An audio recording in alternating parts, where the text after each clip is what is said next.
Hey there. Let's listen to the global voices in drones and development.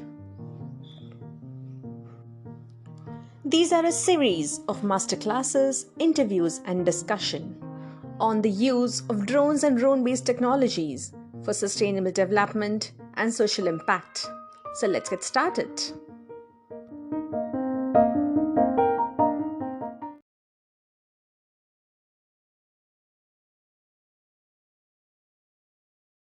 Thanks a lot. So before I just introduce you, I would like to start off with thanking Ruchi ma'am and the entire team behind India Flying Labs, Care Robotics, and all the other organizations who have come forward to make this international conference happen.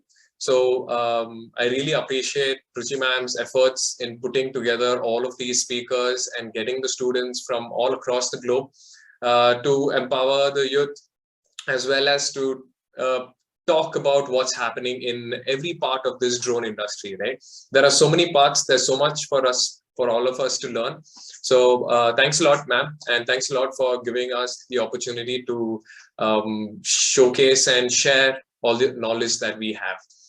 So I have taken up this topic, which is drones in youth empowerment, right? Drones is the buzzword currently, and the youth empowerment is something that we are focusing towards. But the more that I focused towards this presentation, the more that I understood that the title could be changed a little bit, right? By switching two words. Instead of drones being used to empower the youth, which is definitely needed, I think that the youth is needed to empower drones.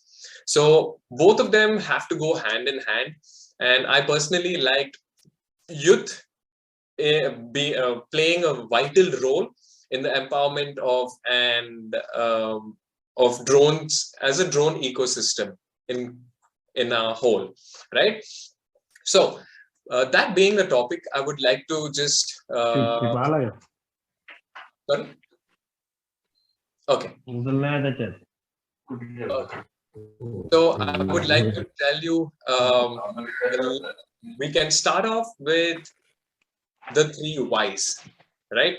So why should the three questions actually? The first one is why. Why should it matter that we are talking about drones and we are talking about the youth, and why should we have to think about empowering them? What, right? So what is the plan of action? What do we have to do to empower the youth and help the drone ecosystem across the entire globe? And how do we do it? How do we go about the entire thing?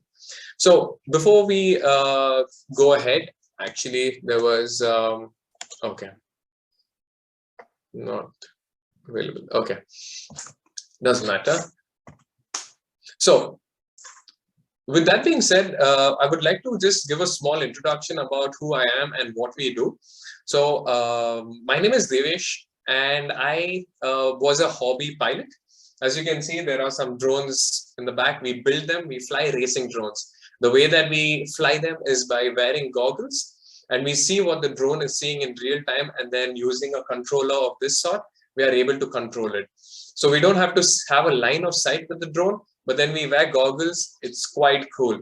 It's a very exhilarating and out of body kind of experience. There's a lot of drone races that's been happening where the drones, multiple drones, around 6 pilots fly 6 drones at around 100, 150 kilometers an hour, around 100 miles an hour. So that's extremely fast. So eventually we got on to FlyCamp, which is the brand that we started off. And that is with the mission to harness the youth in the drone industry, right? To empower and harness the drone engineers. So we've been able to train a lot of students, give them hands-on workshops of how to build and fly racing drones, because racing drones are much more fun and raw, and the power that you see and the sounds that you hear are purely amazing. So we Then we took it up a notch ahead, where we started to set up some drone labs, wherein we are able to conduct research and help the students to conduct research so that they are able to learn and understand the details of the drone ecosystem, right? So that is what we do at FlyCamp. And so this topic pretty much is very relevant to what we do. Also, one fun fact, FlyCamp is currently 100% student-run team. Although I am not a student anymore, my team is 100% student. So that tells a lot about how much I personally believe in the youth, and that I'm taking a bet saying that the youth, we as students, a bunch of 20-year-olds, with the proper guidance and the support, we are able to go and compete with maybe not the best player in the market, but at least we are in the game, right? It's not about winning and losing. It's about, are you in the game? Are you doing something? Are you having an impact? And that is what we are. And I am believing, and we are able to prove that a bunch of 20-year-olds are able to compete in this particular game. So let's dive into it, and let's talk about why is it even necessary, right? The big why, and start with the why and everything. So why drones? The first thing is because it's got such high commercial potential. We've got a lot of speakers coming in and talking about various applications, right? Recently, as you know, we sent a drone to Mars, right? It's not anymore that drones are confined to Earth. It's going to multiple planets right now. So the potential of drones is insane. We can't even imagine where all they will be used currently. So we know, like, around, I would say, like 10 to 12, 15 applications: agriculture, surveillance, delivery, mining, surveying, mapping, all of that. Those are the basic ones. And we tend to believe that they are the 40 to 50% of the applications that we actually know. The remaining of them we haven't even thought about. There are universities in Switzerland and MIT where drones are building structures, they are building bridges, like completely autonomous drones. Drones are being able to give a bottle of water in a house to a handicapped or an old person. It's able to navigate inside and out. So the level of technology is increasing, and the number of possibilities in which all applications we are able to implement them are increasing every day. So the next thing is, it's a completely multidisciplinary domain. An engineer it's not only an engineer's game. If you think about it, an artist, a musician can buy a drone, and he can learn how to fly a drone and make a side income. He can click photos, he can make a lot of nice videos, but he doesn't have to be an engineer. He just needs to be a pilot, right? So the drone industry as well, like now with the drone laws coming into picture, a lot of lawyers are coming into the game as well. So we do believe that it's a multidisciplinary domain. No matter what domain you're in, I feel there's always a part where you can be involved in. Maybe not the complete research of how to make a camera or a motor. That is too sciencey, scientific. It's for the researchers and the inventors, but there is a part for everyone, right? Drones, no matter your age, no matter your profession, you can still be a part of this. So that's the best thing about drones.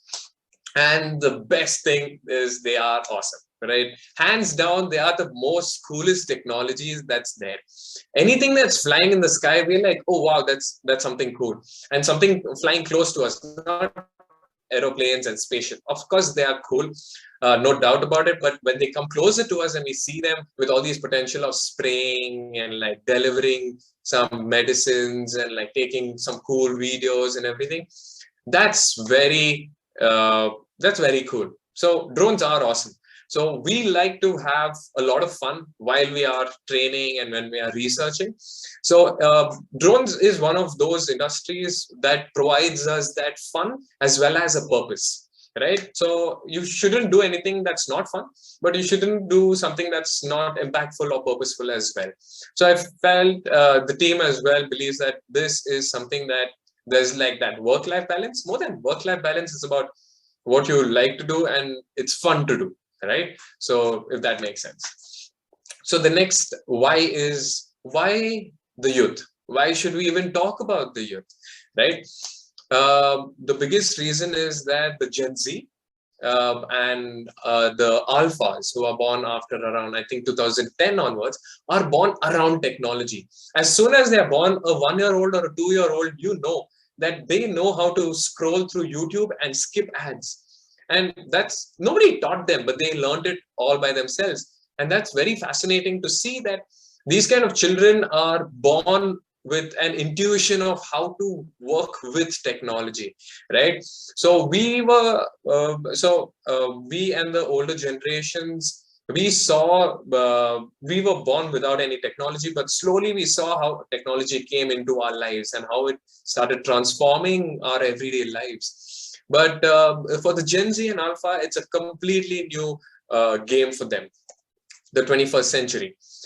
They are also, one extremely important point is that because we believe in climate change, global warming is something that we all have to think about. And I feel that the youth, the current youth, are the ones who all the pressure will be on them to influence the tipping point. There is a tipping point for climate change. And I feel that is, the youth are supposed to be aware about what's happening and how to use technology to benefit earthlings, right? So that's extremely important.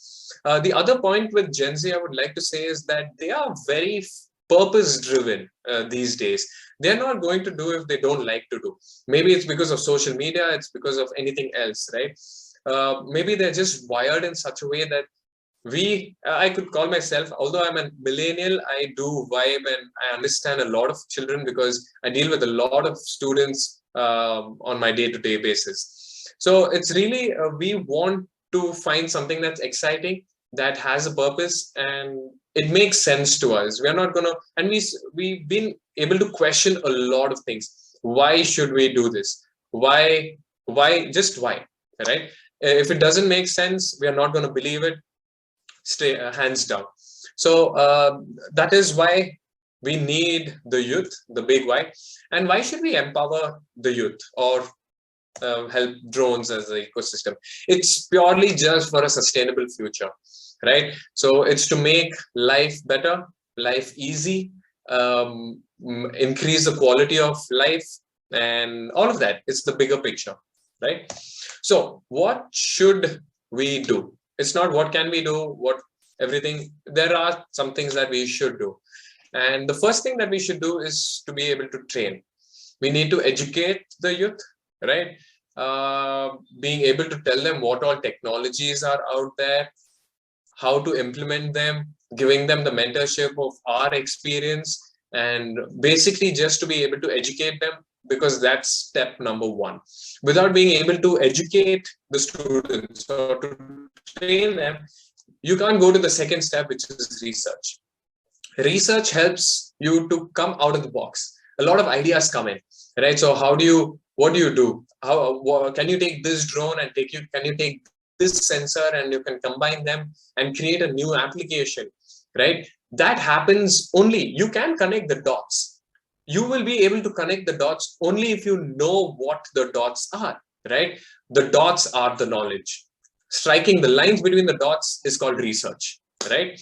So making all the dots, the lines, and making it into an entire picture is called the development. Like I could call it a product or a service, right? We've got to enable the students and the youth and anyone who wants to come into the drone ecosystem. And this can be done in a variety of ways, by incubation, by supporting them through grants, because capital is one of the biggest problems that startups face, right? So being able to help the students and the youth to be able to come out with ideas, to nurture their ideas, and to help them to develop their prototypes and get them into the market, that's extremely important. So I feel this part is what the millennials or the Gen X, the ones behind I think the boomers is what they call. I'm not very sure. So that is what they should look into. What should they do to help us, the youth? All right. So the last part would be, how do we do it? Right. So now it comes to the youth, the students, the me, the you, all the kids around here who want to do something in drones or in life. Right. So how do we do it? We have to change the education system from being teacher centric to coming to student centric, understanding each student's capabilities, interests, pace of learning, and making education quite entertaining. And that happens through STEM, right? Science, technology, engineering, and mathematics. Being able to combine all of them. Of course, I think there's one more, which is design or arts. Being creative, the creative part comes through that aspect. Being able to come out with STEM or STEAM, science, technology, engineering, arts, and mathematics, I think. So being able to come out with an education system and being a part of that is extremely important. Also, it's not only for the engineering students, right? We have to be able to start off at a very young age. So maths, science has started maybe in 3rd grade, 4th grade. So we need to be able to start even drones and STEM-based learning about the fundamental concepts of physics and chemistry and math at school, right? So it's not that it's only at school or only at college or only at university, but we have to be able to provide that consistent level of STEM-based or STEAM-based education to all age groups. So that I feel is extremely important. For us personally, there was no schools with STEM or there was no universities of that sort. But the starting for STEM-based education, I personally believe was Google and YouTube. If you're curious to learn something, you can just go to YouTube and search it and you can learn about it. That is being student-centric. It's not about you've got to study this, so study it. Not anymore, right? So Google, YouTube, Facebook, it changed that game. So we as the youth need to understand how to take advantage of that, not to be influenced by it, because we know what kind of suggestions we get as soon as we go to YouTube, right? Watch this video, watch that video, watch some prank, watch some random memes. No, but can you use it in a much more beneficial way? So I started drones 5-6 years ago in 2015. And people ask me, how did I go about it? And till date, it is Google. Google and YouTube helped me. Like it's everything that I wanted to know, I Googled it and I learned it. So it was much more focused towards what I wanted to learn, right? So it's more personalized to everyone's interests and learning speeds and everything. So I feel make use of these technologies that's available to you and be conscious about how to. I could see how to cut. I learned how to use a cutter and how to make those designs and everything. So it helps you a lot. So we need to be able to foster innovation. The first point is by doing a lot of micro projects. And this is again wherein we need to be able to come out with drone labs, a place where we can foster innovation, right? So that is personally what FlyCamp has just started to do this coming year, where we are going to universities and trying to set up research drone labs so that the students, and we are mentoring the students as to selection of the project, brainstorming, and then coming out with the project proposal and selecting the components and building the prototype, and also development and implementation. So why I say it's R&D, definitely research and development.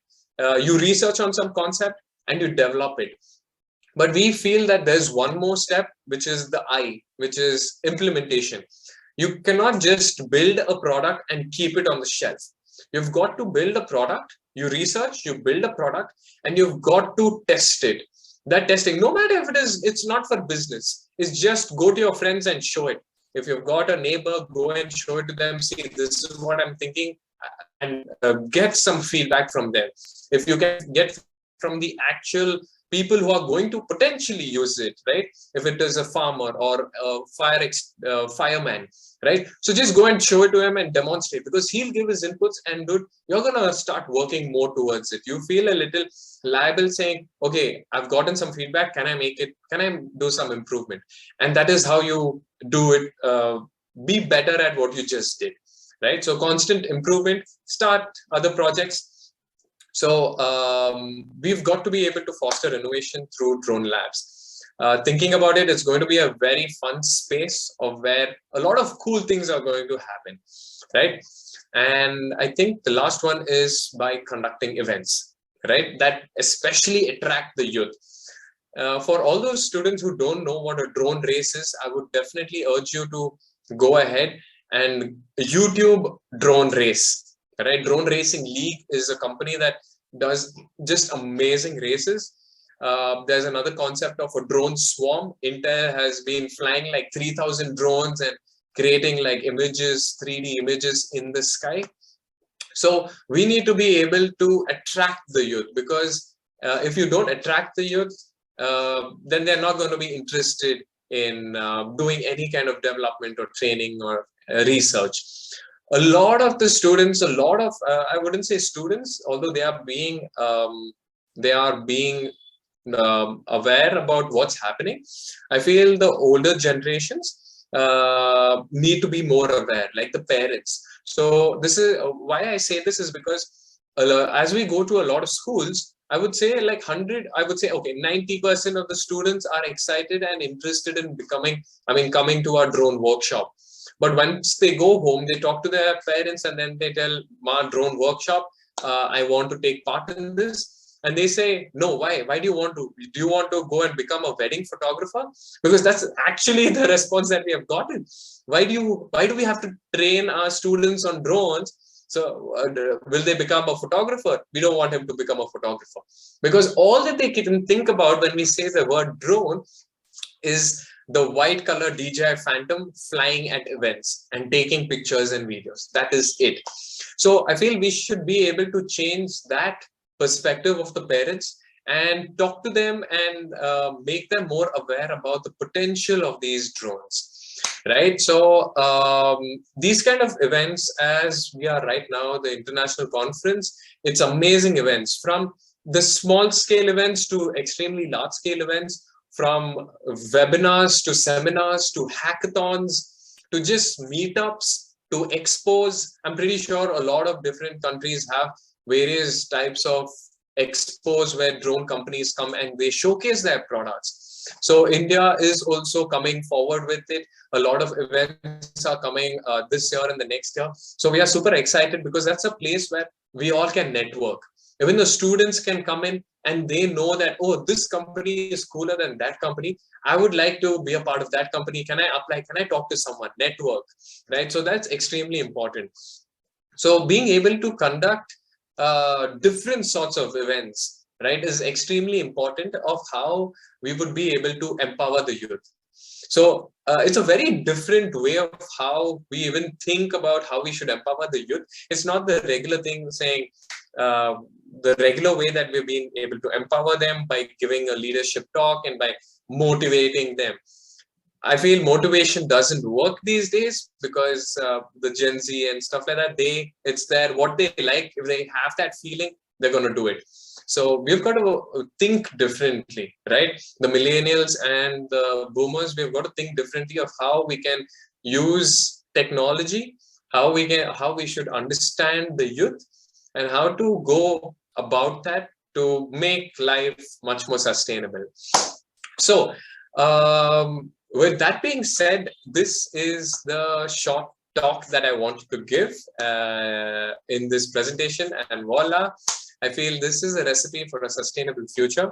With drones, drones are amazing, and I hope you learned something. As a closing statement, I would like to say that for any student who's out there thinking of starting, just start, right? Don't think about it. I think the best way to start is by just YouTubing it.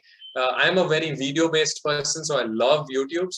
So YouTube also helps you to attract, like drones are cool. You see them and you see, you hear the sounds, and it's very interactive in a certain way. So I would suggest that you start Googling and researching more about drones, because the more that you keep doing that, the more interested you become. The more interested you become, the more somehow the opportunities come your way. Right? You also put some effort in, like talking to people or applying for a firm or maybe starting your own company, and things just fall into place. But nothing of this will happen if you don't have the interest. So we're not forcing you to start only drones. Drones is life, and no, but trust me, life is awesome in drones. Right. So that being said, I hope you all have learned something clicked in your mind. Even if it was one point that I said, I'm really grateful and happy for that. So anyone who's looking at starting or at any level of drones, and if you would just need to have a chat, definitely hit me up. I love talking and brainstorming, because we talk a lot. We have a bunch of team members and we just love to talk about the future. Like there's going to be so many drones, we're going to do this, we're going to do that. So don't feel shy, or you can just hit me up and we can take it forward in any way possible. So thanks a lot for everyone who's here, and for the talk of drones in youth empowerment or youth in drone empowerment. Either way, vice versa. So thanks a lot. And yeah, that would be the end of my presentation. So yes. You haven't just inspired youth, you are also inspiring older people like us. I think everyone in this room would agree with me that this was a super amazing presentation. I never saw drone racing the way you see it. For me, it was a fun thing, it's like, why do we even race? So you gave me a great perspective to even get into this line of activities and get it into the whole kit. Thank you so much, Devesh. Yeah. Super amazing presentation once again. Thank you. Yeah, so now I just realized that, we have this slogan, sky is our playground. We have this to because when we go to schools and colleges, we need to be able to make it more fun, right? So when you say playground, it's automatically quite fun. So it is a playground for us, because we go between trees, we go between inside cars, and we go between buildings. We do a lot of stuff with these kind of drones. Also, like, if you can see the size of that versus the size of this, right? It's just as small as my palm. It's very cute. So drones come in different sizes, different shape, different functionalities, and trust me, they're awesome. So it is a playground for all of us. So it keeps us fun and young. Yeah. So I see there is Naren, the great perspective. As of now, appreciating whatever you do, and there are no questions, but then maybe one question could be about safety. So what are those? How do you ensure? How do you convince parents that whatever we are doing is completely safe for kids?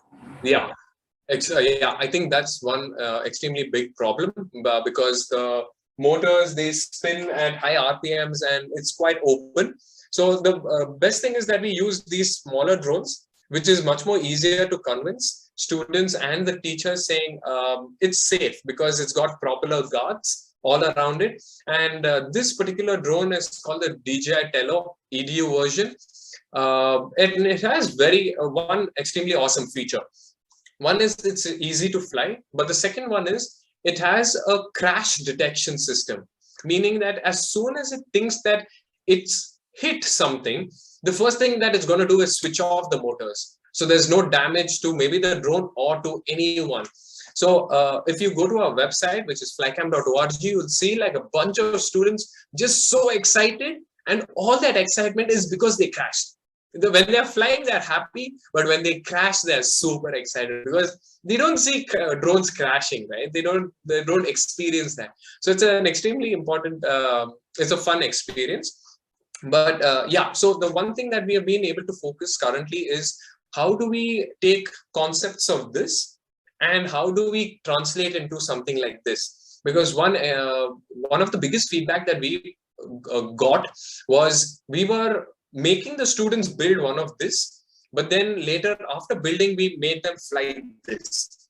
So they were like, no, sir, I want to fly this. But we knew that this is extremely dangerous. And so now, after getting a number of feedback about the same thing, we have now come out with our first custom design drone, which has all the features of this, but with this functionality. So just having proper guards kind of is the first part of it, as well as knowing how to control it. A lot of kids, especially, they get a drone, or they buy a drone, or they get it as a gift, and they don't know how to fly it, and they just go. And that, of course, I'm pretty sure so many, I've spoken to a lot of mothers wherein they've told that the students just came and the drone went into their hair and it was all tangled up. So that happens because you don't know how to fly a drone. Being able to get that first initial training and then telling them, dude, don't be irresponsible, giving them the safety guidelines is some basic introduction to training. If you are able to give it to them, I feel that definitely helps a lot in the safety aspect of it, right? Even the parents are convinced, and yeah, so that is it. Thanks a lot. I have a lot of kids around me, so that's like the first concern of all of us, of course, safety for our kids before the safety. Great. Yeah, thank you so much, Devesh, for being a part of this conference. And we can thank you, ma'am.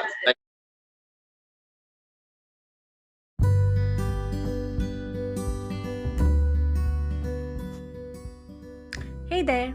Thank you for listening to Global Voices in Drones and Development. We will be releasing at least one new episode every week, and that would be on a Saturday. So please do tune in.